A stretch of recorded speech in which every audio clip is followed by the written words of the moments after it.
How many of you guys have ever ridden a bicycle that was worth more than, let's say, $300? Raise your hand. 1, 2, 3, 4, 5. All right.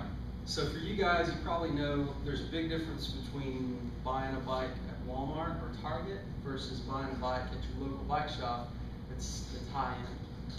Well, today I'm going to talk to you about high-end bicycles, mostly mountain bikes because that's what I'm into, and my name is Elliot. So let's start with talking about why a high-end bicycle is better. Most of the price for high-end bicycles comes down to one thing. It's weight to stiffness ratio. And what I mean by that is you want the lightest parts available, but you want them to be strong and stiff so there's not flex when you're going up the hills, and so that your parts don't break when you hit that massive, 2-foot jump.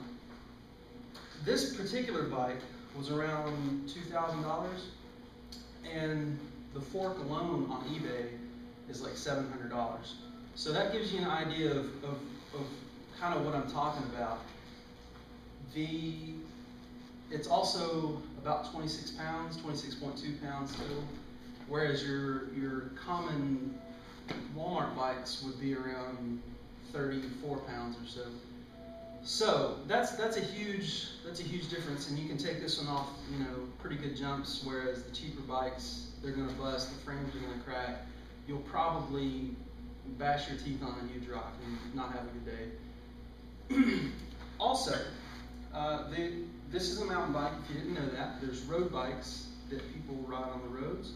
They have skinnier tires, whereas these are nice and beefy, 2.1 inches wide. This allows you to absorb more shock on the trails. A road bike allows you to be more efficient with your pedal strokes.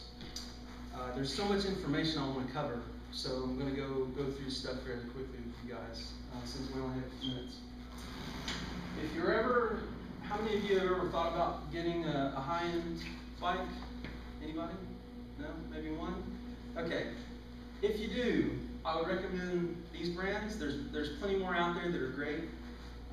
Treks, I'm sure most of you have heard of Treks before because Lance Armstrong rides one.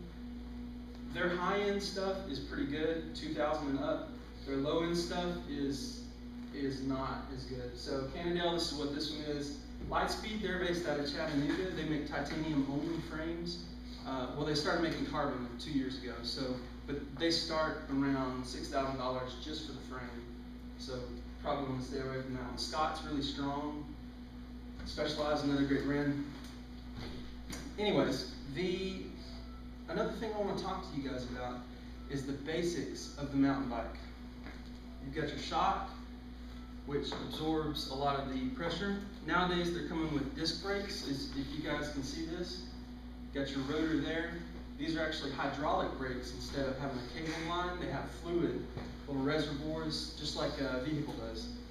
The seat is usually narrow. This looks pretty uncomfortable, and it kind of is, but once you get used to it, you can move around on it a lot better and have a more efficient pedal stroke.